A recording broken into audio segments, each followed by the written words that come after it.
Hello and welcome to the Car Care Nut channel live stream. How you guys doing? Hope everybody's doing well. Well, before we get started, the Tacoma series is concluded. I hope everybody liked that. I know some of you have sent me emails, some of you have left comments that you'd like to see different content. And of course, we're trying to keep this inclusive for everybody. So after the Tacoma series is over, we're going to move on to some general videos. I will keep you in the suspense, but I will tell you one thing. We have some diagnosis videos coming up, some general car ownership videos coming up. We have some hot, flamey videos subjects coming up. And I have good news for DIY mechanics. I have found potentially the ultimate DIY mechanic scan tool. I will not share what it is, but I am in the final stages of testing it, making sure it lives up to the name. And I'll do a full review on it, and you guys, I think, will be happy. A little bit on the pricey side, but considering what it does, it's actually very impressive. Very impressive. Having said that, guys, let's get right into it with the questions. So the first question is Kelly. Okay, I'm not gonna say that name. I'm sorry. Just gonna answer your question instead. My Rav4 is supposed to have a 14.5 gallon tank. When I fill up at halfway mark, it only fills up 5.5 gallons. What's happening? It also only fills up to 530 miles, not 560. Many things could play in this, and I'm assuming this is a newer RAV4 that we're talking about, potentially a hybrid. You didn't specify, so I'll go with this. There is an issue with these RAV4s, but you still have a large reserve that you need to be aware of. You're not gonna go to empty, go fill it up. It's gonna exactly take 14 and a half. You might even get 12, between 12 and 13, and the rest is called reserve, or areas in the tank that you can't actually get to. The fuel pump only sits in the middle. If there's a little bit on the sides, it's not going to get to it. And it's not recommended that you get that low for the sake of your fuel pump, of course. Fuel pump is cooled by fuel. It's not cooled any other way. And the more you leave it empty, like some people, and I understand this might be the case if you are living on a budget. We've all lived in a budget in some time in our lives, and some of us still do.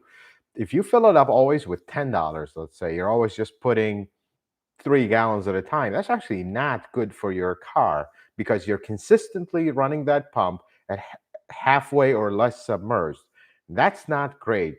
My suggestion, if you're on a budget, is fill up your car once. I know, take that big hit with filling the whole tank, and then when it drops to 3/4, fill it up again. That way, you always have fuel in the tank, and should an emergency come up, you have range in the car. Don't always run it at the bottom full. But going back to the RAV4, do get it checked because there are some problems, especially if this is a hybrid. There's a known problem with these, and there is an actual repair for it. So Davey Condol, 2019 Tacoma TRD off-road with 59,500 miles, loud thump every time when stopped. Just started doing that. Dealer can't duplicate. What is the issue? There is a thump that is notorious for all Toyota trucks. It is just a driveline kind of binding in a way that as soon as you make a stop, and as soon as you lift your foot off the brake, it'll just make that thud and you'll feel it in the whole body. That is normal. Just so you know, that's just the way we talked about them being ancient. That's one of the ancient parts about them. It's just a drivetrain kind of bind up like that. When you let it go, it just comes back to its shape, and that's completely normal. You need, though, to verify that that is the case. If it's not, find a pattern that it happens. So when you go to the dealership, you just tell them, can I drive with your technician or your foreman or whoever, and show them how it happens? Because if you can't, they're going to drive it. Doesn't happen. Okay, well, no problem found. That's why it says cannot duplicate. That could get frustrating. So always find a pattern that you can make it happen in front of them. It makes life easier for you and them. Jose Burgos, to be able to adjust the camber and tow in my RAV4 2007, I will have to change the lower control arms and upper control arms for adjustable ones. 2 different parts would have to be changed for each wheel, the rears. Yes. Now, camber is set on these. Unless there's something bent, there should not be camber that changes. The control arms, a part of the recall, they got sealed or they're no longer adjustable. If you do go to adjustable ones, you must torque them to spec. Inner, outer, inner, you have to do that. Otherwise, the arm could come loose, wheel comes flying off, so be very careful. Peter Park, 2022 Corolla Hybrid Sedan, Australia. Does braking or coasting charge the battery more or same? Now, braking charges the battery more because you're demanding more regenerative braking. Coasting does charge the battery, but not at the same rate as braking. And your second question here, I hear the 2022 Corolla in the US have Toyota Safety Sense 2.5 and 3,000 mile temp spare. Is that true? It does not have 2.5. It has 2.0 still. And the spare tire, I believe, don't quote me on this, and this is something I was looking into for a video, but it got pushed back a little bit. Some of these models that do not have a spare tire, you can actually buy a kit that enables you to put a spare tire. Not all models, not every trim, but some of them you can, because there is a space for it. It's just taken out for cost saving, for weight saving, whatever. I think it's a bad idea to begin with, but that's how they did this. So EA3 2AZFE engine oil burning, what is considered the normal amount? Also, will doing an upper engine so clean help? So the and this is not going to sound good with some, the normal amount for oil consumption that is considered acceptable, I'm not going to call it normal, I'm sorry, it's not normal, but the acceptable amount is up to 1 US quart per 12 to 1,300 miles. That is acceptable. If it's below that, I wouldn't consider repair. I would consider stopping it off, maybe doing a top engine cleaner. It'll actually bring it down and life's good. If you're consuming more than that, then we have an issue, which I still would consider the top engine cleaner or oil cleaner, oil flush, engine oil cleaner, whatever you want to call it. See if it improves this. That's a cheap solution that might actually work. Try it, see what happens, and go from there. So the Blu-ray channel 2007 RX 350 memory seats option work with everything except the passenger side mirror, which always has to be manual adjusting. Any solution? So this one we're going to have to look into diagnosis wise. You're going to want to test all the functions of that one mirror, check all the wiring going to it, and this is going to be kind of a trial or error. As far as something common, there's nothing common. This is going to need diagnosis. It's really all stored in the memory seat. It's in the memory setting, not really anything with the mirror. It's just going to give it a signal to move. But if some of these signal wires to the mirror are broken, damaged, that's why it's not going to go. And since you have one mirror, I mean, this is hard to do, but usually the easiest thing is, especially at a leadership level, we have these cars laying around all the time. Just swap the mirror and see what happens before you go buying a mirror. Sometimes it could be as simple as a bad mirror, but check the wiring. And the one area that could be an issue is the wire going to the door. That's always getting stretched. And if one wire is broken or not making good contact, that could be the first issue I would look at. Okay. Ford Windsor 351. So the 2.5 liter calls for 4.8 quarts. Is it a worry just throwing the 5 quarts jug in? I wouldn't. I mean, 0.2 of a quart is not going to make a big difference, but I would just put the right capacity. Honestly, that's the right thing to do, but I'll leave that one up to you. So, Brian Coley, I recently purchased a 2013 4Runner Limited, 190,000 miles, full-time four-wheel drive. Can you run the fluid other than Toyota 75W in the transfer case, such as 75W90? 75W is hard to find in rural Illinois. And by the way, 75W is hard to find anywhere, not just in rural Illinois, just to set the record straight. You're absolutely fine using 75W90. Your gas mileage will suffer 0.015 of miles per gallon. Just so we are keeping things honest here, you're going to be fine. Just use 75W90 and life is good. So James Mula, what is the sensor near the TSS camera only in the premium models. I thought it was the auto wipers. However, this is not true for limited Highlander hybrid. There is no other sensor. There should be one is the what do you call it, the camera itself, and then the other one should be the rain sensing. It's just the rain sensor that operates the wipers. There shouldn't be anything else as far as I remember, but I would need to look into this one if you're saying your car is not equipped with auto wipers, which is just the rain sensor. Is very simple. It's been used forever. That's usually where they put it.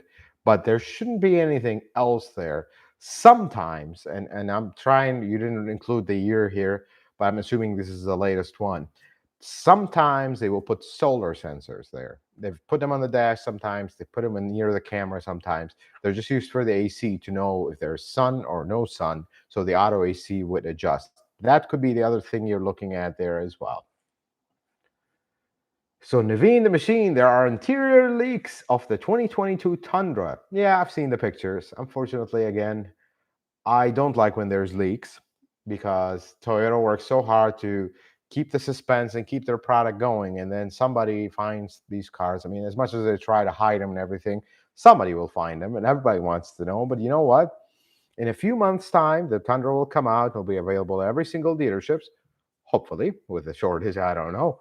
But 2 years down the road, nobody's going to care. So I don't know. I'm not in a hurry to find out, but it's definitely a big deal because the Tundra is the first Toyota truck that actually gets updated, or so they say. That's why I don't do videos about it, because we're saying all this hype and it might be just exactly just another ancient truck. I don't know. They've updated the Tacoma and didn't update much, really, other than engine and transmission, but everything else in the truck was still very ancient. So we'll find out. But the Tundra should be fully updated. I'm not going to share more than that, but you will find out very soon. It's actually a big deal. So you'll see. Len Paul, where is the best or worst location on a 2019 Highlander Limited to install a ham radio antenna or other two-way radio antenna to keep away from sensitive electronic equipment in the vehicle? If memory serves right, we've talked about this one time, not in the channel, I'm talking at work, but the ham radios and the two-way radios do not really produce frequencies that affect anything in the car unless you're putting it in the middle of the engine, or there are some sensors that could be interfering with. But don't put it over the hood. I don't think that's a good place to begin with. Anything over the roof, the only place you don't want to put it directly at is the passenger side rear, most rearward pillar, usually C pillar. I don't know what you're talking about, a Highlander. So your C pillar, do not put it right in that area, because that's where your wireless transmitter is or receiver and your TPMS sensor receiver is. It could cause an interference, but not really something I'm too concerned about. But that's the only thing, kind of playing it safe. Don't put it right at that pillar and everything should be good. Pedro Martinez, 2011 Prius, intermittent loud rattle from the engine when accelerating, usually when the AC is on. No codes present. Should I be worried? Well, I wouldn't be worried, but it wouldn't hurt to investigate it. On acceleration, the loud rattle, you need to distinguish, is it a misfire or is it just a pinging from like ignition knock or spark knock? If it's just a misfire, so basically, if you want to know what a misfire sounds like, make sure you have a scan tool so you can erase codes. Unplug a ignition coil and run the engine. You'll hear it rattling. Is it the same rattle as that? That's the misfire rattle. If it's the same, I will be looking at your EGR, plugs, general engine running maintenance. If it's spark knock, and that's not the same sound as you did when you unplugged the coil, then I would be looking at changing your gas brand, maybe put premium for a little bit, see if it changes things drastically. The other thing you want to do is look at your spark plugs. Do you have excessive carbon buildup? Do you have, and another thing that is the top of my list, is the intake EGR ports blocked? I've talked about this in a video. You might want to see that. But that is usually accompanied by a lot of vibration as well. So if you don't have the vibration, potentially it could be spark knock. But this is how your diagnosis route should be. You need to isolate, what am I dealing with? Is it a misfire? Is it spark knock? And there's ways to verify it. Simply duplicate the misfire. Is it the same noise? Me as a professional, I know I can tell what a misfire noise is because I've seen it at work. I've heard about it. That's how experience counts. But if you don't know, duplicate a misfire, see what it does, and go from there. So Pigamsa 22, what engine is in the 2020 Camry is more reliable, the V6 or four-cylinder? Honestly, they're both reliable. I mean, the dynamic force four-cylinder has been reliable so far. Yeah, there are a few gremlins started to pop up, but nothing major. And the V6 is the V6. It has a little bit more plastic than most would desire. Same thing with the four-cylinder. But they're both good options. Go with what you like, not with what's more reliable. They're both reliable. Go with the one that you like.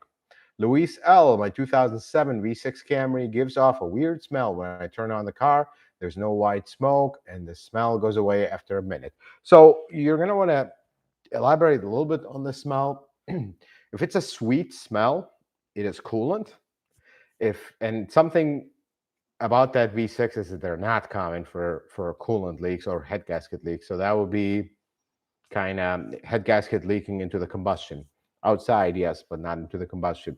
The other thing is it blue? I mean, is it smelling like gasoline? Most cars will smell like that. You're saying it's just a smell. Does it smell like rotten eggs? If it smells like rotten eggs, that's from the catalytic converter. If that's the case, go on the highway, give it a really hard kind of, make sure the car is warmed up, make sure you do this safely within the speed limits, and when possible, pedal to the metal, let it rev through a couple times. It'll smell horrible.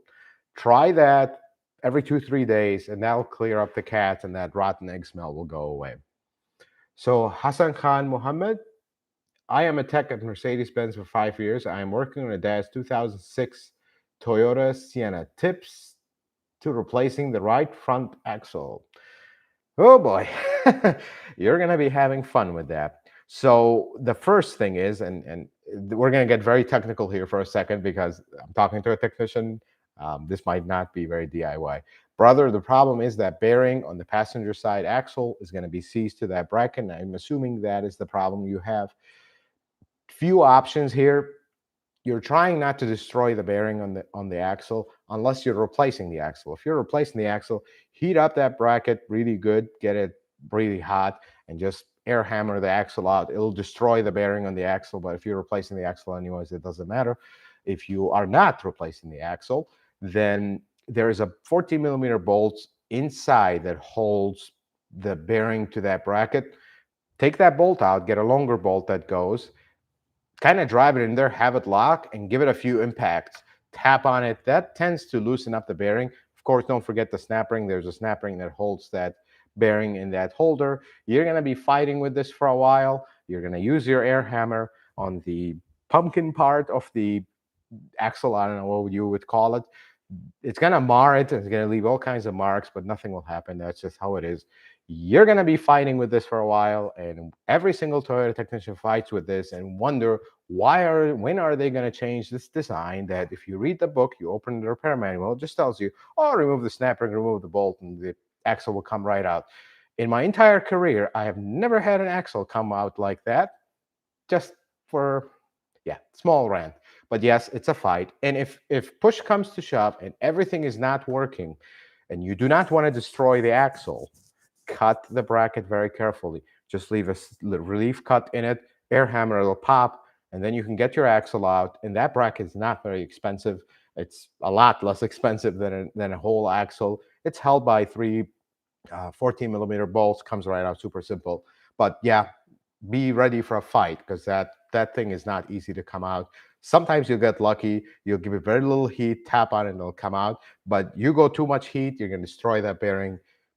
On some models, that bearing you can replace on the axle. Like the newer stuff, we're having a lot of problems with these. And Toyota supplied a separate bearing.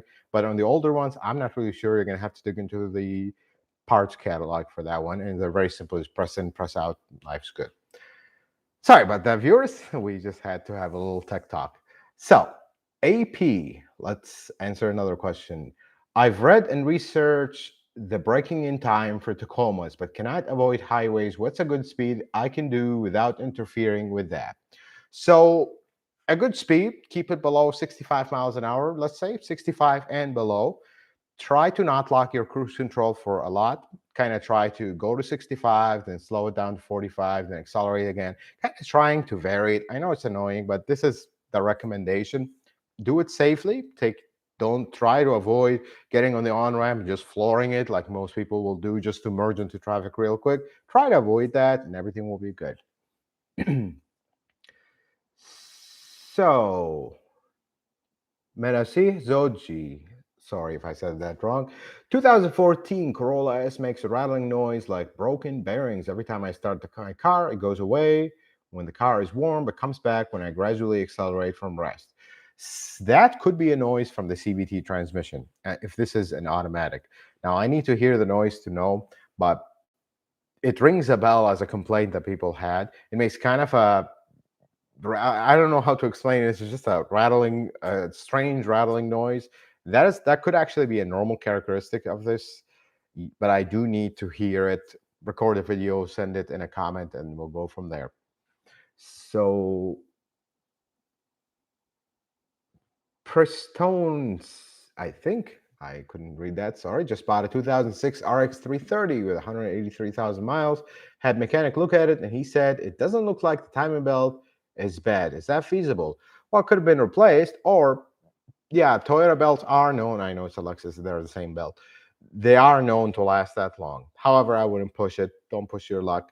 If this is an original belt and you're sure about it, you gotta inspect the belt first and then change it. Usually these belts, they'll look okay, but when you turn them, you'll see some cracks. And if they're really bad, on the backside, you'll see big cracks across. And even then, it'll still run. But for how long, I don't know. And you're gonna want to look at that water pump as well. If the water pump's leaking, get it replaced and be done.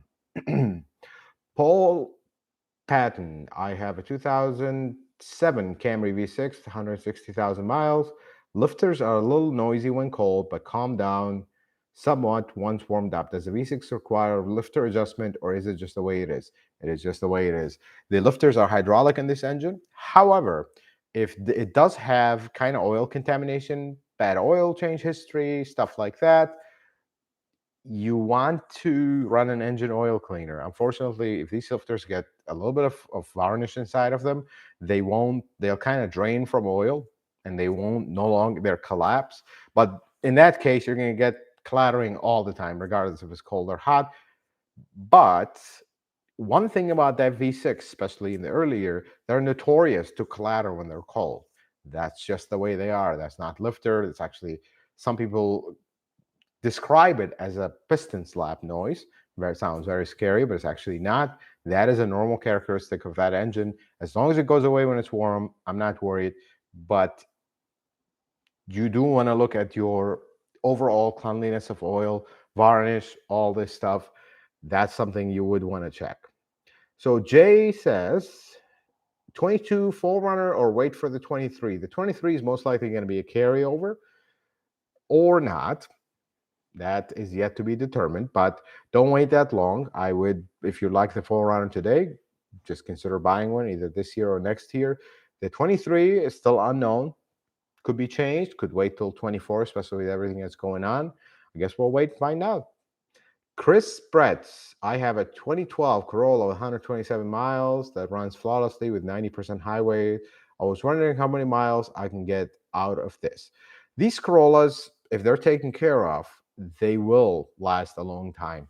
These Corollas, I'll be honest with you, I wanted to make a video about them, but I kind of don't want to also put you guys on the spot. This Corolla was not the greatest in the world. It's not bad, but they were a little bit on the fragile side with certain things. People that didn't take care of them, they had issues, especially the early 2 years, 2009, 2010. Later ones seem a little better, but they're still overall on the cheaper side, too cheaply made. Not in a way that it's gonna not last or all that, but you neglect them, they're not gonna be like a Camry or you just neglect it, it'll just keep going. These love maintenance, and as long as you take care of it, it's gonna last. But few things with them. The transmission is good for the most part. The engine, it loves the oil changes. You'll get VVT-i noise problems. We've had cylinder head problems because of bad maintenance and bad fuel and all that. So make sure you take care of it. And you realistically, you can easily get to 200,000 miles from this point with good maintenance. After that, you might need some repairs in some way, shape, or form. Nothing lasts forever, but play it by ear. If nothing major happens, okay, so you get to 200,000 miles, you got to put struts, control arms, water pump leak here and there. You kind of play it by ear and go with it. But if all of a sudden you're at 250,000 miles and the trans goes out, it ain't worth fixing. Just move on from it at that point. But at that point, I wouldn't be upset. You got all this miles out of it. But realistically, easily 200,000 miles. You could potentially go to 300, but expect the expenses to start rising, and at some point it becomes not worth it. So David F, what's a good interval to change the front and rear differential fluids in a 2017 4Runner? I would change it every 30,000 miles, especially the first one is very important. After that, if you want to prolong it a little bit, you're okay. But the first replacement, very good idea to do it at 30,000, including the transfer case. Anthony Elaine, is it true Hyundai and Kia is making Toyota go back to the drawing board because of their sales around the world? But between me and you and the viewers, are they reliable? I would, oh boy, you are asking for it. So here's the rant. I really don't like Hyundai and Kia, not because I have bad experience with them. I just don't like their company image.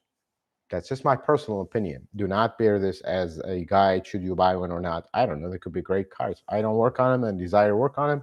Don't desire to know anything about them. But I do remember one story that keeps lingering.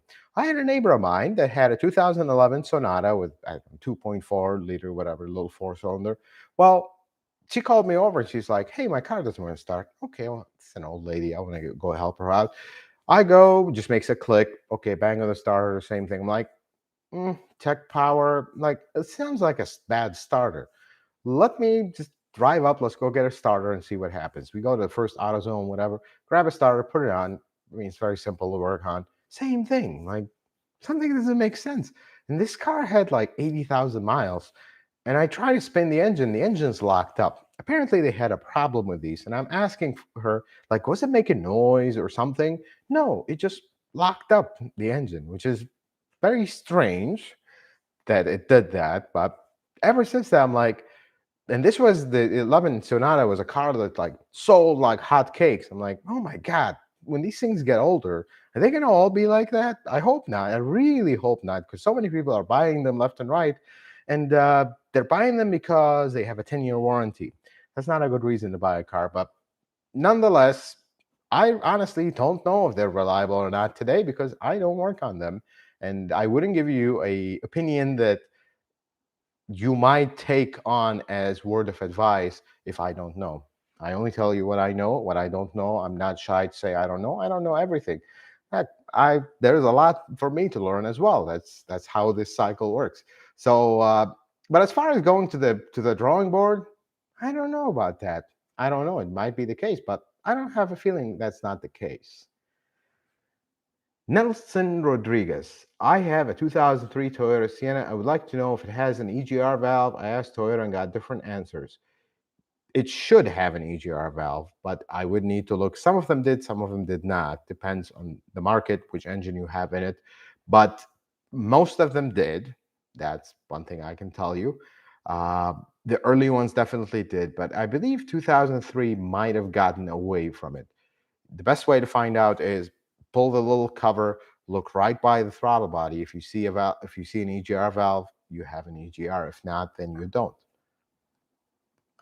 So my screen jumped again. Let me find you guys again. Aha, here we go.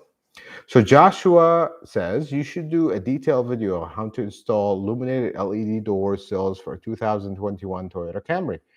I could. It's very simple. That's something that I can do. But I do need, folks, I want to say this, by the way. This is just, since Joshua brought this up.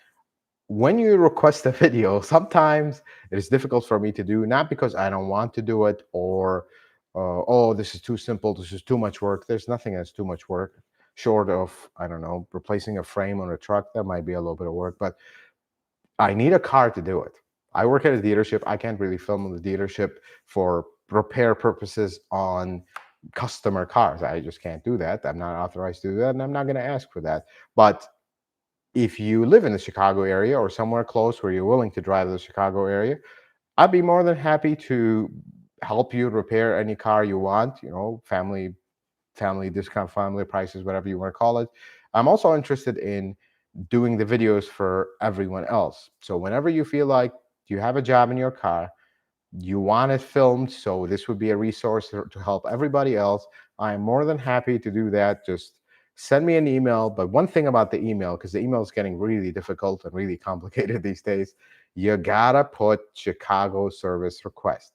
Otherwise, it could be 2-3 months before I get back to you, because I'm trying to reply to the emails, but it's very difficult at this point. And I've just discovered this little stash of emails that went to another folder from April. So just to give you that indication, unfortunately, time is not on my side. So you write Chicago service request. I will not initially see the email. It will go to Mrs. Carcarnut. She will filter through it because some folks have been sending that, asking question, and that's fine. I understand. But I always tell you, if you have a question, leave it as a comment on the channel so everybody else would see it. But yes, I would love to do a video on illuminated door sills, but I need a volunteer for it. So Lawrence, which Toyota models don't require adding oil before they require oil change? The ones that still have the regular type piston seals. So let's clarify that. The ones with the low tension rings, if you maintain the car right, you keep the oil changes. If you want to play it safe, just go with the 5,000 mile oil interval, use a quality filter, quality oil.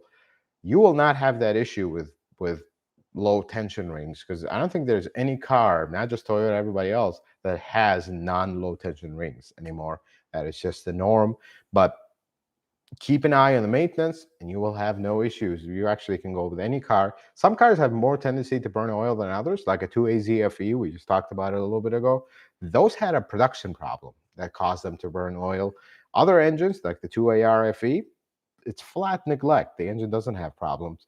It's flat neglect that causes it to burn oil. So Chris spreads, why doesn't Toyota bring back the V6 Rav4 and offer it in a hybrid V6 version? That would sell like hotcake. You should call up Akio Toyota for this. I think he has better things to do than listen to me talk to him. But I think the Rav4 V6 was hysterical. It was awesome. There is no other word for it. It was awesome. But it also didn't quite make sense that you have this little SUV that makes so much power, and in some cases undrivable a little bit, especially the two-wheel drive version. They just didn't see the sales. Again, Toyota will go by sales and emissions. Because they either going to sell the car or make this crazy car that they're going to get dinged by fines for the emissions. So something's got to give with that. So that's why they cancel these specific cars. But yeah, I like the RAV4 V6. A V6 hybrid might not make sense. They even got away from the V6 with the Highlander hybrid for fuel economy and emission reasons. But yeah, that would be nice. Well, if I had a chance to talk to him, I will. And I'll tell him.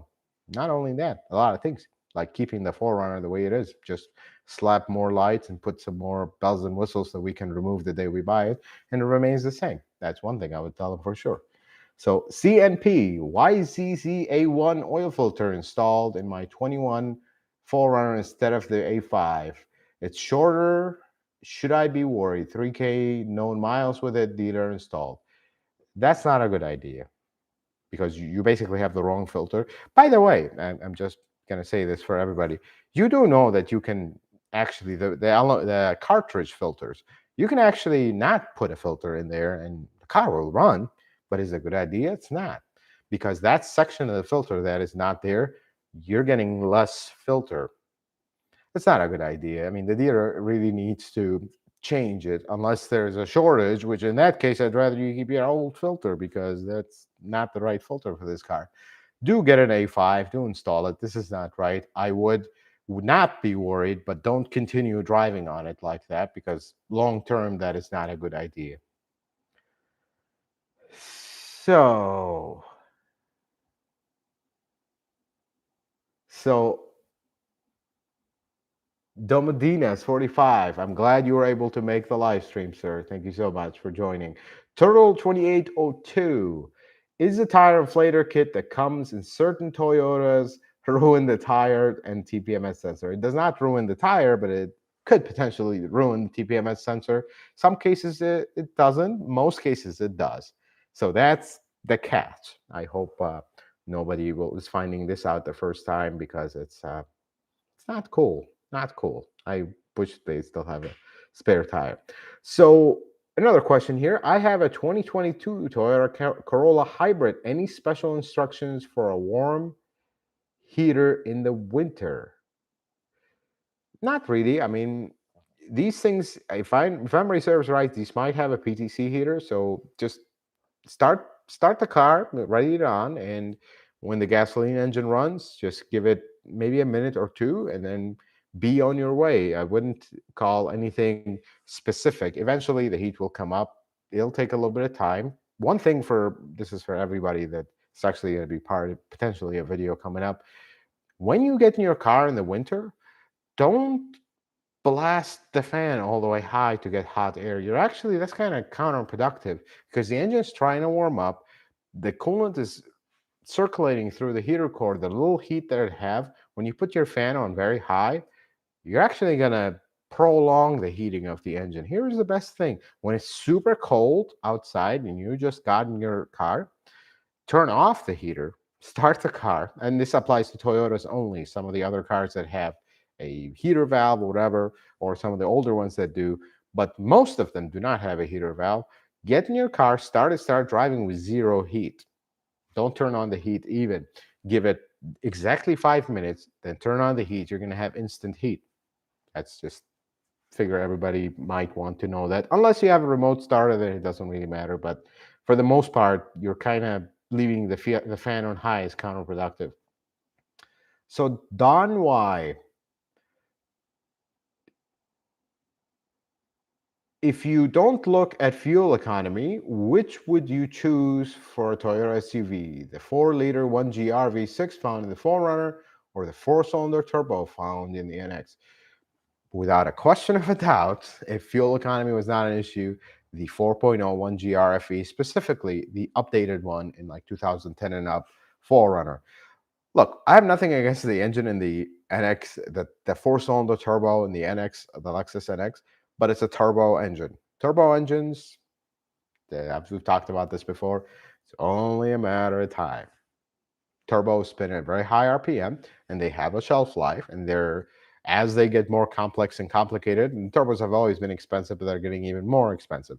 So it might become a part if you get to 150,000 miles, the thing started to blow oil past the seal, it's going to need a rebuild or replacement.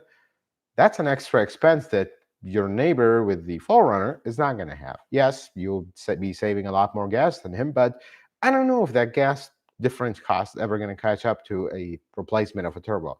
They're not cheap, and that's the compromise of having a turbo car. But if they're telling you just for gas mileage, you're not going to recuperate that cost. Just disclaimer for that.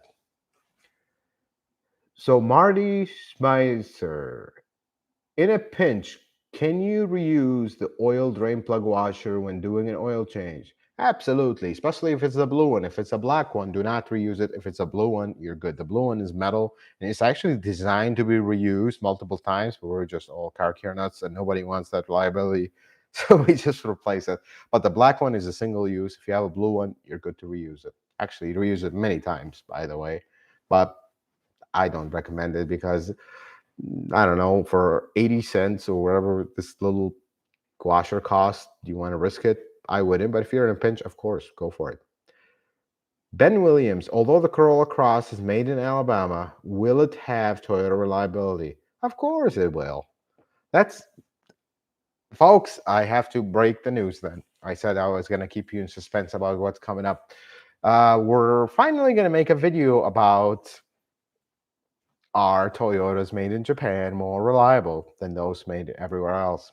The truth. I will not tell you yes or no right now, but you will hear the truth in that video, not from somebody who, should I put it this way, heard things on the internet or hear rumors, or no, you're going to hear it hot out of the oven from me and actually somebody else. We'll have the first guest on the channel who will tell you the truth, exactly how it is, as we see it working in these cars, seeing the Japanese one and seeing the North American, European, whatever they're made. We'll tell you exactly what the difference is. Is there a difference? Yes. Is it worth all the panic and the big deal that people make about? You'll find out in that video. So Jason Montejano, 2013 Prius, 126,000 miles, have to add coolant to the inverter coolant reservoir about once a week to get to full mark. Any thoughts?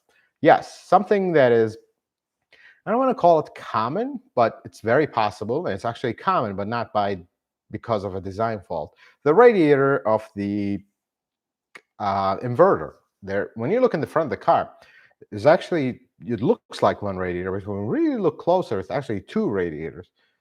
And the top one, probably this big. I hope you get a reference. This is an iPhone. It's probably half the size of it, or a little bit more than half. It runs across. It's very expensive to replace. It'll be ready. If I remember correctly, it was like over $400 for that little tiny little radiator. But it's proprietary. I don't know if you can get it aftermarket, but I would look. It's worth looking. It's just a little radiator. It doesn't do anything. They're notorious to get hit by a rock, leak, and nobody notices it. For some reason, I've seen so many of these that that's one place. The second place, the circuit is very small for the inverter. You have the two hoses. It goes to the transmission. If my memory serves right, it does go to the transmission in that model. Yes, it does. I'm almost sure it does.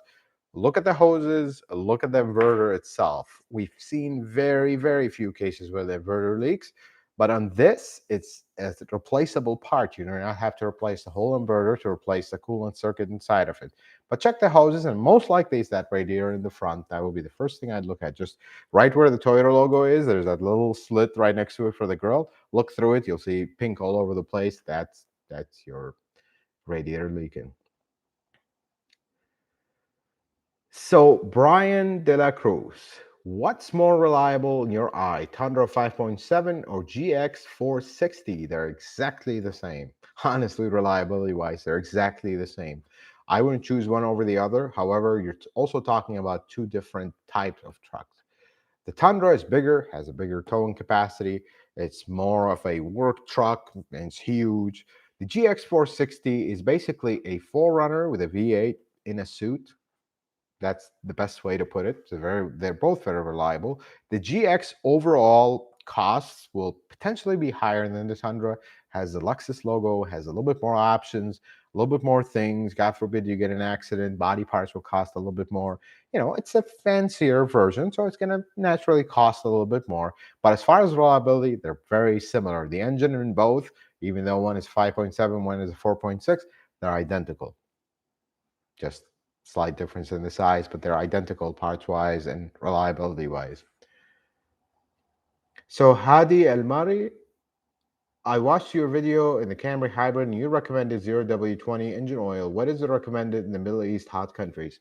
You got to follow your recommendation in the owner's manual.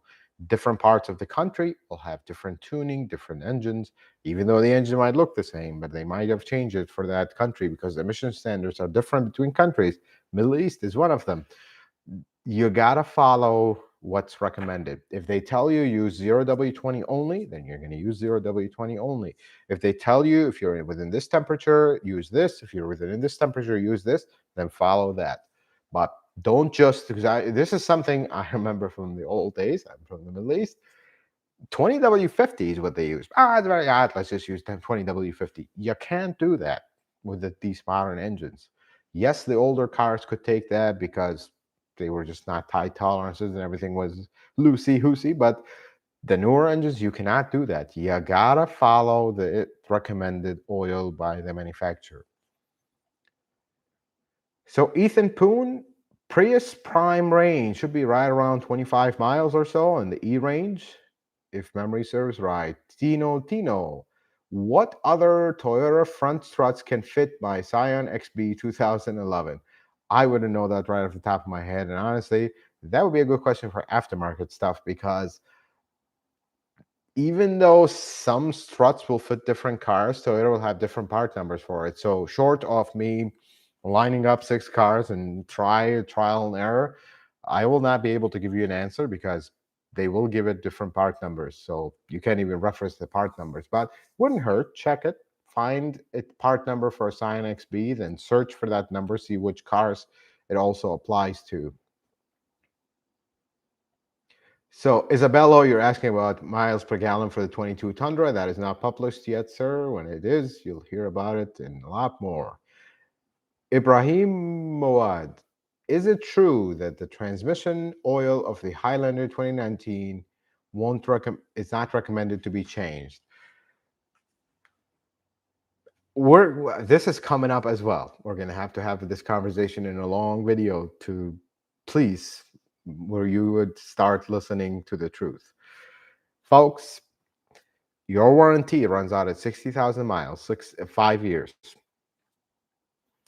They tell you the transmission fluid is lifetime, but then there's a very fine print somewhere where it tells you if you do towing, 60,000.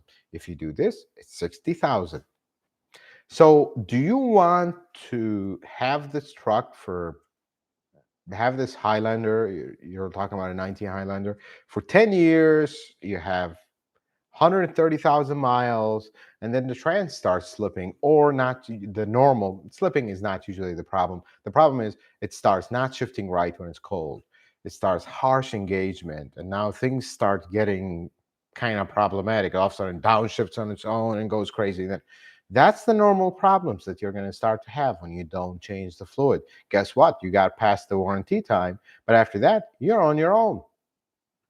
So please change your fluid every 60,000 miles, 6 years. And just as a note, I am a Toyota technician. I make money when you don't change your transmission fluid, and now you need a transmission. I make more money when you break your transmission and break your car in general than when you change the fluid. But here I am telling you, please change your transmission fluid so you wouldn't be standing on the other side of the aisle when I am presenting you with a quote, not me, the service advisor, but I give the quote to the advisor, and your head will start spinning from the thousands of dollars that these very reliable parts cost when you don't service them and maintain them, and they break. So please change your transmission fluid every 60,000 miles. I have videos. You can do it yourself. It is not rocket science. There's nothing sealed about this transmission. Please do it. Do it yourself. Pay someone to do it. Use the right fluid. Call it a day, and you won't have problems. That's how reliable Toyota transmissions are. But you leave them with the original fluid for 10 years, 15 years, they're done. If you're only keeping this car for 5 years, forget about it. It ain't worth it. That's the truth. That's if you want to maintain it for the next owner, that's very good if you're hard. But that's where it changed. Your expectations of the car is what's going to determine how are you going to maintain it. So, Troy Built Adventures, what's your opinion on the OV tune and the Kitty Max tune for my Tacoma and warranty? So, honestly, I've got this question a lot with the Tacoma series. I have not yet driven a truck with the OV tune or KD Max tune. If you're in the Chicago area, I'd love to. If you have one of those tunes, I'd love to drive your truck and check it out, because I get customer cars and I don't really check if they've had a tune or not. I don't really go driving customers' cars, feeling how they drive, unless that is required of the job. But if you have one in the Chicago area, again, send me an email, Chicago service request. I know you're not requesting service, but just so it would get pulled and we can look at the content of it right away as soon as it comes in. But as far as warranty, yes, any tune, I don't know how these tunes are installed, but any tune will void your warranty if it's a permanently installed tune in the engine computer. If it's something that is you're connecting it and you can disconnect it and everything goes back to normal, then it potentially does not. But if it's something installed, it will affect your warranty only when you have an issue related to a component that got the tune. So if your radio goes out and you have a tune, that has nothing to do with that. That's how this works. So Horimat123, I like how you did the informative series on vehicles like Tacoma. Is one for the Corolla coming soon?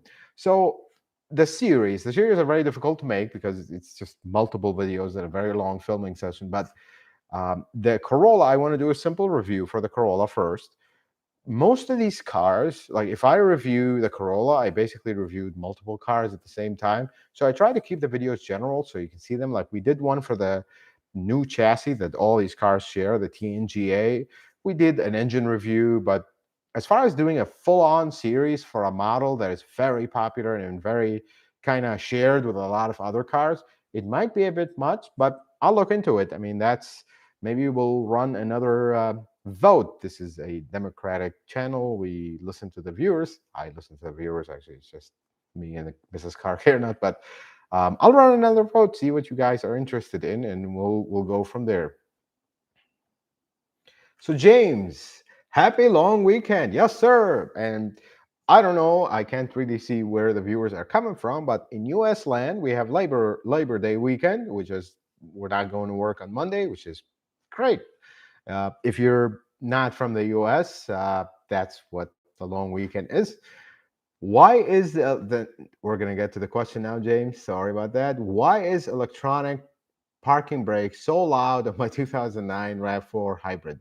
Would it would it be unsafe to disable it and manually use the e-brake when needed, like on a hill? It is very loud. That's normal. It's just a motor activating, and they didn't really do a lot to quiet it down. That's just the way it is. You can you can disable it though. Not disable it, but make it not automatically engage. Car and park. Doesn't matter if the engine is running or you're just key on. So if you have a start button, just press it twice without pressing the brake pedal. Then push the brake pedal, release the parking brake, and keep pushing your button down for over 5 seconds. That'll actually disable the automatic engagement of the parking brake. So you can disable it that way, it doesn't bother you. So 2012 Tundra code 1311, where is the ABS main relay 1? Is it brake 1 in the fuse block? This was hit by a bullet fragment. Could that be the cause? Yes. I mean, I would say that is the issue. The ABS main relay, I'm trying to remember. I think there is a fuse block on the passenger side, right by the air filter. If I'm not mistaken, that's where you're going to find that relay. When this video is over, and I think I answered a question last week about this, if leave me a comment after this video at the bottom so I can look it up and actually give you an exact location on it. No Scoth, I noticed Toyota renewed their license to have the Celica name. Are they coming out with one in the future? Also, many thanks for the videos. Thank you so much for watching. So, one thing about the Celica that people have wondered and wondered and wondered, and it's not a state secret, I'll share it with you. Do you know that the Scion FRS or the Toyota 86 is actually called the Celica in some parts of the world? So there you go. That's your answer. It's not a state secret. They might come up with an actual Celica, and I don't even understand why they didn't. They went Scion FRS, make a whole new model. Then Toyota 86 made more sense, but the Scion FRS, the whole Scion mess. I'm not the biggest fan of Scion. I wish all the cars are beautiful and wonderful cars, but I wish they would have just named the Toyota from the beginning and not go after this whole mess of Scion. But that's not the point here. Point is, they might come up with a Celica. They might actually wise up and change the FRS to a Celica or the 86 to a Celica, which they have done in some parts of the world. Doesn't It's strange, but that's how they did it, and maybe that's why they still have the Celica name reserved, if you would. But it would be nice to see a Celica again. It would be nice to see the Mr. 2 again. MR2, we call it Mr. 2 internally. It's one of the greatest cars that Toyota kind of ruined toward the end, but they did. They were nice cars. I wish they would bring them back. Just don't go making one with, I don't know, Fiat or whoever. Like lately, all the sports cars seem to be made by somebody else. Turtle 2802, what's the difference between 0W20 and 0W16? The viscosity, sir, when it's warm. That's really the difference. Dave B, Can you address the leaking third brake light on third generation Tacoma? Okay, well, I can't get too much into it, but I will give you a general idea. The Tacoma, the third generation Tacoma, so for everybody else, 2016 and up to current, had a problem with the third brake lights that are sitting on the cab in the back, over the back window of the truck. We're talking about a pickup truck. They leak water inside. If you initially this was just a warranty issue, yeah, just replaced a lot, but now there's a campaign on it. So Toyota issued a repair where we're going to prevent this from happening flat out, not wait for it to happen. So the repair is they're going to install a special seal around the third brake light that goes on and seals it off from the outside. That is basically the idea. If your truck already has damage, if it has water intrusion, the headliner stained, there is water sitting inside the truck, they're going to take care of it, clean it, disinfect it, make sure you and your family are healthy in that car. That's how Toyota does things. And fix it permanently. And that's that. That's basically it with the third brake light.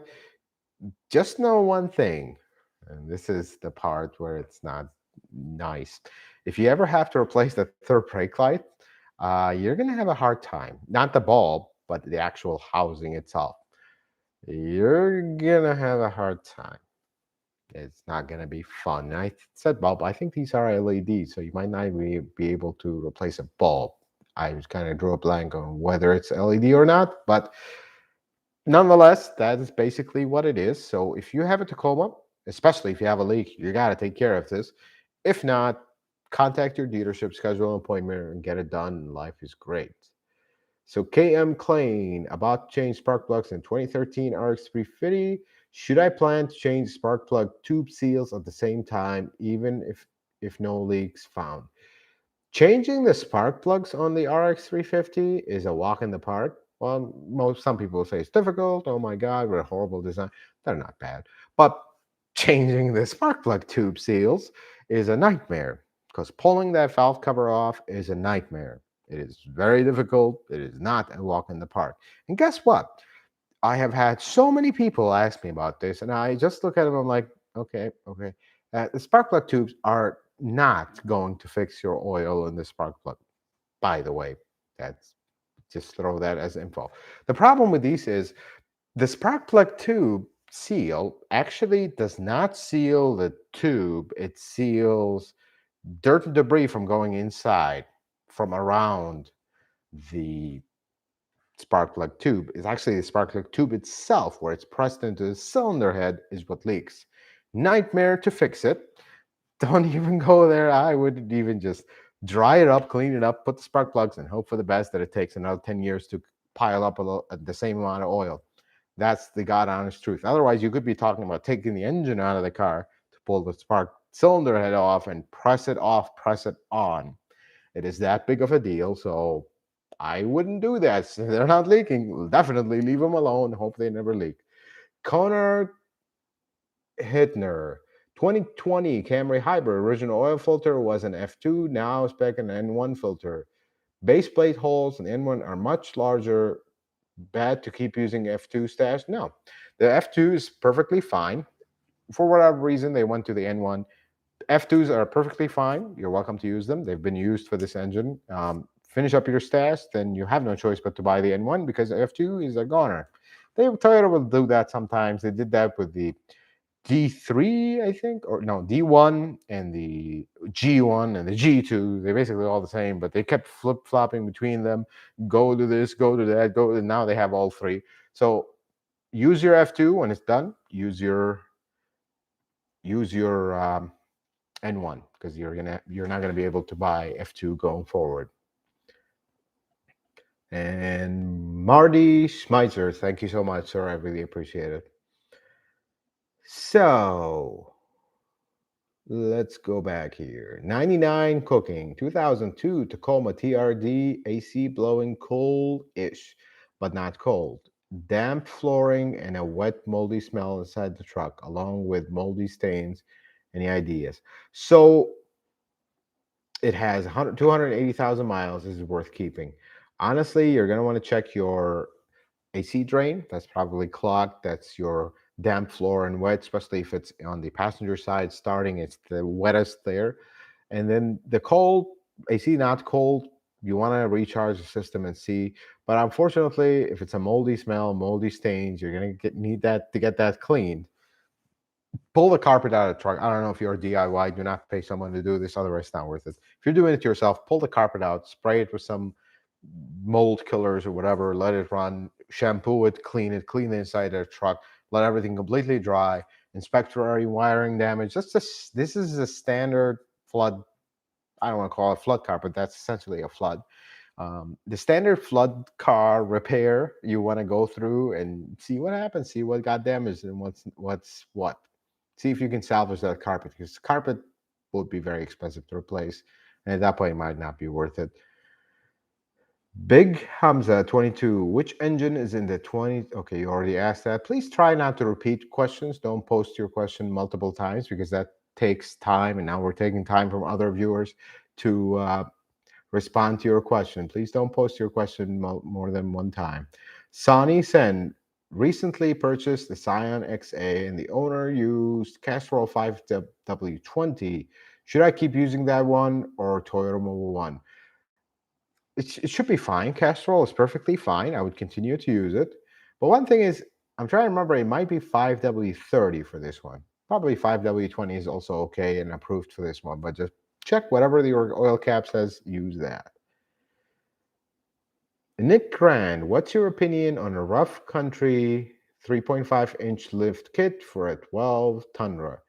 It includes new control arms and a differential drop kit. Would that still ruin the reliability of the front end? So I don't have specific experience with that kit per se, or have seen it. Maybe I have seen it, but if it doesn't say the name clearly on it, I wouldn't know that. Not really into exploring different lift kits, but I will tell you this. You said the right language here. New control arms, that's a big plus, and a differential drop kit. See, most people put the kit, but they don't drop the front differential. And that creates a crazy angle on that front axle, and that's usually what starts wearing out either the diff bearings or the axle itself. As far as in front end reliability, you're going to be okay. But one thing that you're going to need to know, and this is universal across all Toyota trucks, when you start modifying the suspension, things other than reliability are going to be affected. You could potentially lose your smooth ride if I mean, the Tundra doesn't have the smoothest ride in the world to begin with, but you're going to sacrifice some of your ride quality. You're going to sacrifice your gas mileage. I mean, it's already not great, and the Tundra is going to get worse. You're going to sacrifice potentially your noise levels, your stability. All that goes out of the window. You're going to potentially have vibrations that won't be fixed because you modify the truck. You're on your own. Toyota's not going to get involved in fixing things. The other thing is your front axles. You're going to need to keep an eye on them, because at some point they're going to start wearing. Even with the diff drop, with the diff drop, it's a lot better, but still gonna wear. So my question to you is this. I hope you haven't done this yet, and you're asking kind of in your part of your research. Do you absolutely need the lift? Are you off-roading with this truck? If you're just doing it for looks, please don't. That's the simple answer. I see so many people lift their truck, spend a very large amount of money, and this is not just about money here. I understand people do all kinds of things to their cars and trucks, and for whatever purpose. But I will tell you one thing. If there's no purpose to the lift other than looks, do not do it. That's all I'm going to say. You're sacrificing too much for the lift kit. So, running at altitude, and Mrs. Karkiana is yelling at me again. She's the soul of this channel. Let's say that. 2007 Corolla. When I accelerate to a stop, the transmission jerks forward while it downshifts. Is this okay to drive a few months with 500,000 miles? Just not sure if it's worth repairing. Honestly, it's of course not worth fixing at this point, unless the car otherwise is in good shape. But 500,000 miles, I don't think everything is perfect at this point, unless you've been really doing a lot of work recently to the car. You're gonna be okay. Drive this car. The only thing you're gonna want to check is check the transmission fluid level, make sure it's full. Do not change it at this point unless it's been always changed on time, and keep going. See what happens, because it's probably a harsh downshift. One thing you can do, and this is a 2007 Corolla, disconnect the battery overnight and see if things change for the transmission. You might need to clean the throttle body after that if the idle drops too low. Do that and go from there and see what happens. But as far as fixing it, I don't know if I would. That's a little too much miles. So, guess the castle got rained out camping in the Colorado Rockies last night. We decided to leave after dark. I love my Tacoma. Sorry, I didn't read your whole comment. I want to keep going on the questions, but Tacomas are awesome for camping. Red Dune. Sorry if I read that wrong. Camry 2013 went to flush the coolant. Car has 78,000 miles on overdrive. Let's clarify one thing, my dearest here, and everybody. And I get this question a lot. Coolant flushes. Let's discuss that real quick. Unless there's a contamination, where let's specify what the contamination is, because I get that too. You mixed 3 types of coolant, or you put washer fluid in the coolant. That has happened. I understand mistakes happen. We are humans. We make mistakes. That's okay. And then kind of what we call vandalism damage, where somebody added fuel in your coolant. Believe it or not, I have seen that too. Added oil in your coolant. That's even worse. So unless there's contamination, and now we know what the contamination is, there's no reason to flush your coolant. That's simple as that. Drain the radiator. If there's a block drain, you're welcome to use it, although not much will come out of that from most Toyotas. Install new coolant, have it a day. Have it, call it a day, and we're good. Life is good. You do not need to flush it unless there's a reason to do that. So if you're referring to a flush, never flush your coolant. There's no reason. If you're replacing the coolant, then try to do it every 5 years. That is a very good interval for it. The first replacement miles is 100,000 miles. The second interval after that is 50,000 miles and 50,000 afterwards. So but as far as flushes, don't overpay for a flush. There's no reason for it. So Alex Gomez, 2014 Toyota Sienna with 55,000 miles, new tires, recent alignment, with very sloppy steering. What do you think it is? So new tires, were they the same tires as before? By the way, here we go. We're coming with the clues. There's a video that I'm working on. I'll be actually filming it tomorrow, God willing, which will discuss tires and how to choose tires and what their effects are and everything. But tires are a big deal. They will affect the way the car rides. The only issue is I would want you to double check that alignment and look at the tires. Were they same brand from before? Research on them. Some tires are soft and they will make a little bit of a wondery ride when compared to the previous tires that you had, could have been a lot harder and they drove better. Tires make a huge difference on how a car drives. But the alignment could also cause that sloppy steering, and things are kind of all over the place. If you're that's towed in the front, that could cause a little wondery ride, sloppy ride like that. So double check that alignment and then look into the tires. That might be a characteristic of the tires. So the Martin 9400, what's the most inexpensive scan tool that can read Toyota specific codes? And approximately how much does it cost? I have the ultimate scan tool that we talked about at the beginning of the live stream is coming up, but that's overkill. That's more for advanced DIYers. But if you want a little code reader that code reads everything and just have basic functions, Blue Driver is really good. Carista is another one that's really good. Carista does a little bit more than Blue Driver on one end. If you're less of I'm going to fix my car myself, more of I want some customizations and change some features in the car, than Carista. If you just want live data, except the transmission fluid, for some reason Blue Driver doesn't do that, I wish they did, then go with Blue Driver. They both read codes. Carista Supposedly, they started doing live data. I haven't had a chance to test it yet, but Blue Driver does live data, which is nice, except the transmission fluid. So Dennis, 2021, stock Tacoma, two-wheel drive, light acceleration. There's a slight vibration for 15, 30 miles an hour, and the same on deceleration from the same speed. No noticeable vibration in other speeds. You're gonna want to have the dealership check the drive angles. This is not a common problem. I'm gonna say it's a common problem, but it does happen. They're gonna need to check the drive angle, potentially adjust it. And that should take care of that vibration because your vibration is very specific on acceleration and deceleration. So, and it's at a very specific speed. You're going to want to check your drive angle, have the dealership take a look, and go from there. But do drive with the dealership when you take it in. That's another, okay, I might as well share all the videos that we have coming up. Another video, how to deal with dealerships, so you won't get ripped off and you won't waste your time. So Julia and Aya, do you recommend re-gearing a Tacoma to a more aggressive gear, 4.88, 5.29?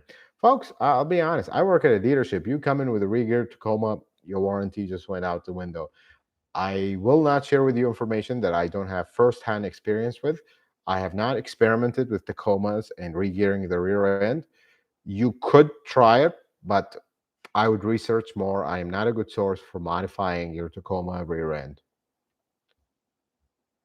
So, Kalunat, how to get better gas mileage? Highlander 13 all-wheel drive, 100,000 miles. I've changed almost everything, filters, spark plugs, oil, tires, alignment, but still getting 50 miles a gallon. Is it average for a Highlander? Unfortunately, yes. That's the thing with the Highlanders. Now, one thing I would want to ask you is, do you drive city, highway? Because the 50 miles per gallon sounds very average for city driving. The Highlander is big, it's heavy. That's just how they are. And it has nothing to do, that mileage that you're getting has nothing to do with a problem. It's just the normal mileage for this truck. I don't want, this is an advice for you because I love you, and for everybody else watching because I love you as well. When you have a drop in gas mileage or your gas mileage is not optimum, don't spend too much money chasing after it, because odds are something happened. If it's a sudden change, all of a sudden your gas mileage just dropped. Look at what you just did to the truck. Did you just put tires? That could be the issue. Did you just do a specific maintenance? Did you just change spark plugs? Did you just do an alignment? Chase after that. The only thing I would look at in this case is, are your brakes dragging? Don't pay a lot of money. Don't just go and replace them. You got to investigate, because at some point, whatever gas mileage you're going to save over, let's say, the next 3 years, you just spent it trying to figure out why your gas mileage went down. That doesn't make sense. So if it ain't broke, don't fix it. That mileage is normal for this Highlander. Sometimes those really get bad gas mileage in a city driving or in heavy-footed driving. So look at your driving habits, perhaps adjust some. Make sure your tire pressure is inflated. Start with the basics. Are your brakes locked up? Check your tire pressures. Start with the basics. Don't go big stuff always. So Jerwin Tabor. Oh, thank you. You're just commenting about another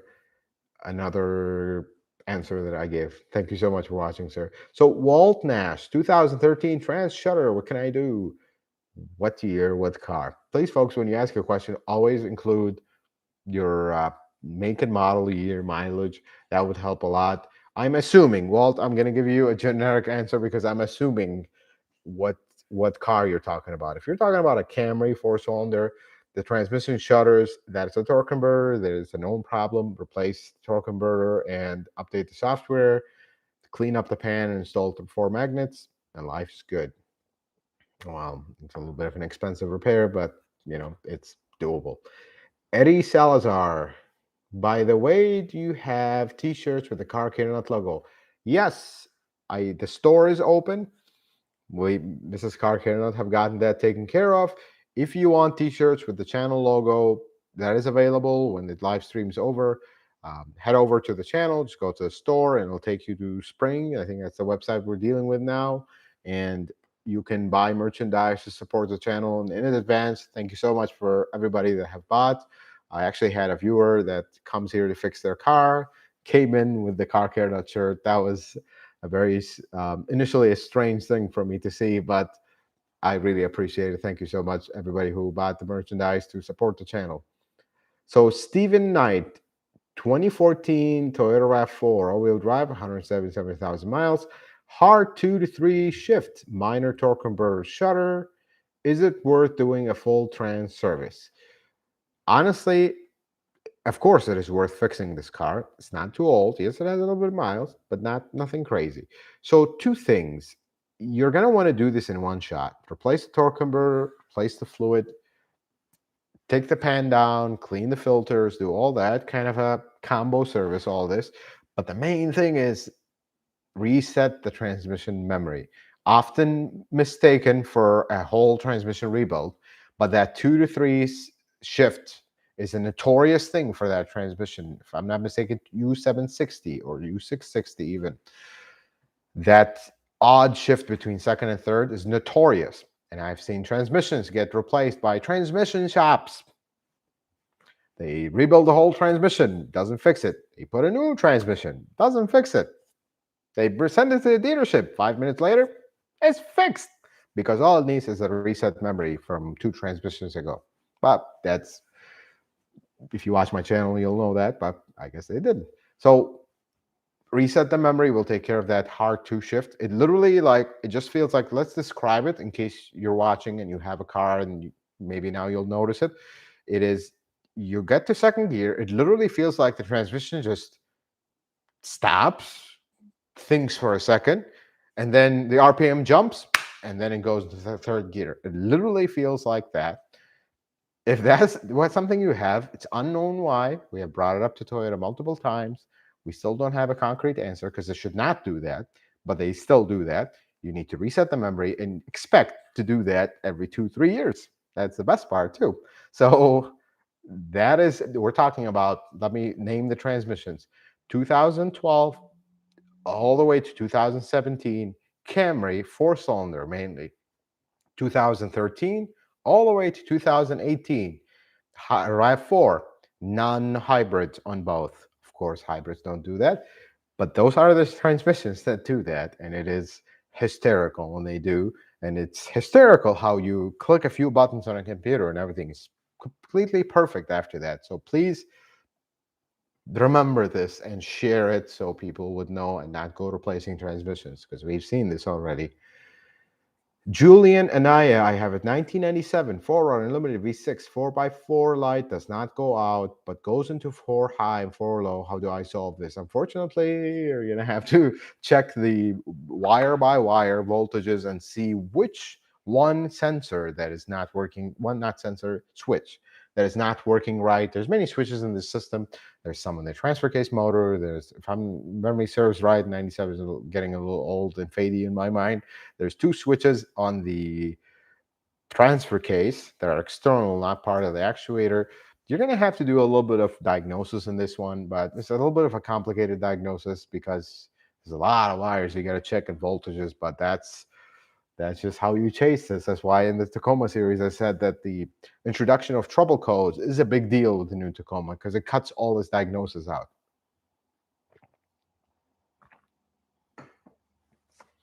So Paul Patton, 07 V6 Camry, 160,000 miles, VVT-i Oil Line, rubber hose, section change, 2010 service campaign. Should that hose be changed again due to age? I would hold that hose and kind of try to squeeze it a little bit. If it's still soft, you're good. If it's really rock hard and you can't even squeeze it a little bit, then change it. But do me a favor, because I've said this to a friend and he did it completely wrong. That hose goes over a metal line on each end. When you grab the hose and squeeze it, go in the middle, not where it goes over the metal line, because obviously you can't squeeze that part. I hope you're picturing this. 2 metal lines, the hose goes in between them, grab it in the middle, not where it goes over the metal line. If it's hard, replace it. If it's not, then don't worry about it, because they did update it. They got better hose, better rubber, but eventually at some point it's going to go again. So I don't know if this is the time to that it's going to go. Depends on the temperature, depends on a lot of things. So best way is to check it. Joe C, 2008 four-cylinder Camry, 125,000 miles, burn oil about half a quart every 2,000. I do 50/50 highway. Can I go 7,000 mile oil change to do the 5,000 as you recommend? Absolutely do the 5,000, if not earlier, on that engine. Do yourself a favor, 3 to 5, 5 being the max, 3 being ideal in that engine, actually. Brendan O'Hagan just got a new 21 hybrid Highlander and live in the Northeast. Mixed advice on car wash, remove the salt in the winter, your advice. It's a very, very good question. Let's dive in. So you are faced with a query here.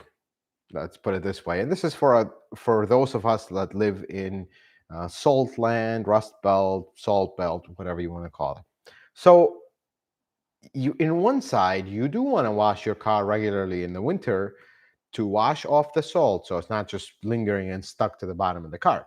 On the other side, though, if you don't park your car in a garage, or worse, your garage freezes overnight when the temperature outside is 20 degrees Fahrenheit or below zero in centigrade land, you're going to freeze your car. Basically, your doors will freeze, your handles will freeze, your mirrors will freeze, every single rubber seal on the car will freeze.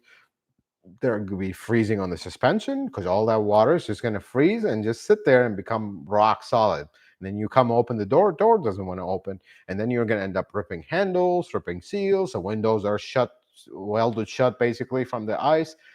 That becomes really bad for the car. So here is the best thing you can do. As a car owner, it's a very difficult thing to do. If you have a garage that stays above freezing, wash it normally, but wash it as you're on your way to that beautifully non-freezing garage. But if you park your car outside, you're going to have to take advantage of that one day where the temperature is close to non-freezing, or like, let's say freezing is 32 degrees Fahrenheit. Today is 30 degrees. That is the day to wash the car. No excuses. No, I'll do it tomorrow. That's the day to wash the car. And more importantly, it's not just wash it. You got to find a wash that washes underneath. If you're going through an automatic car wash, it's got to wash it underneath. Otherwise, you're doing that pressure wash or wash it underneath. Life is good. If you don't want to deal with all that, undercoat the car and call it a day. That's basically your two alternatives here. So Jonathan Barasa, 2015 Highlander Limited V6, got it used after a rent run. I had a transmission oil change when I got it. What do you recommend as maintenance? It's fine now. So you didn't list a mileage, but the transmission fluid every 60,000 miles, 6 years. That would be a very good interval for it. As far as other maintenance, follow the regular maintenance. Oil changes every 5,000 miles or 6 months. Tire rotations at the same time. Filters as needed. Brakes as needed. Belts likely never, but as needed. Let's put it this way. Other maintenance, coolant. If you did not list if it's all-wheel drive. If it's all-wheel drive, transfer case differential fluid every 30,000. Just a regular, very basic maintenance. They don't really have much on that. Spark plugs on that one is 120,000. So life's good. That's actually a good one. I like that Highlander. So folks, we'll take a few more questions and we'll call it a day, because I gotta get going to see what the fam's up to. So Griffin Shallow, what can I do to help take my car to 200,000 mile range on my CT200h? I have a 2013 with 112,000 miles. Honestly, just keep up the maintenance. Make sure you're on top of it. Make sure it's not getting skipped. Don't go to 10,000 miles, please. On the oil changes, 5,000 is about pushing it. Keep up the maintenance is the biggest thing. People usually assume, oh, well, I drive my car gently, I take care of it. But then when I look at their maintenance history, it's like, you're the furthest from taking care of your car. Washing your car every day does not make it last. Taking care of your car, as in maintenance, is what makes it last. Because, every once in a while, I don't go a lot to junkyards, but when I go, you'll see all the junk cars, and then you see one that's beautiful, but it's a junkyard because, yeah, that's why. So Toyota 2ARFE, I want to sell, trade my 2014 Camry SE for a newer vehicle. I was looking to have a used 15 Tacoma pre-runner. What are some common problems with that year Tacoma V6 pre-runner? That engine, especially in the 15, the latest year, really didn't have much problems. I mean, some front cover leak on that is not too bad to replace. Um, some of them had an external head gasket leak, especially the rust ones. Whatever you do, do not buy a rusty one. That's the bottom line on the 15 Tacoma. Otherwise, it's a very good truck. Buy one that is taken care of. You're not going to have a problem. If I'm not mistaken, the pre-runner is two-wheel drive.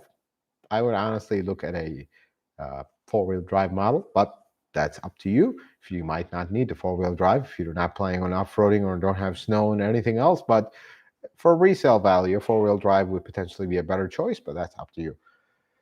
So, Leslie Rowland, 2007 Sienna, clunking sound, rear passenger wheel when applying the brakes. Is it the coil springs? Honestly, we're going to need a little bit of diagnosis on this one, but one thing is look at the brakes. Is there anything loose? Is the pads kind of moving around too much? It could be the coil spring, but a coil spring, you have to see it broken. It can't just make noise while sitting there unbroken. But if the coil spring is broken, it's still going to need diagnosis because you could replace it, and that doesn't cause is not the cause of the issue to come find out that the caliper is loose or something else. It's going to need some diagnosis, but it could be a coil spring. But if your mechanic comes and tells you, "Oh, it's a real coil spring," or "Really, well, show me," "Oh no, you can't really see anything. I just think it is." No, these coil springs and these '07 Siennas, they're notorious to crack and break, and you can see it. Something very simple to see. It takes 5 minutes for any good mechanic to look at, inspect it, and tell you, here it is. And that's what you always want to see when you're fixing your car. So, folks, we're going to take two last questions. I'll just take them randomly across the board. Let's see here.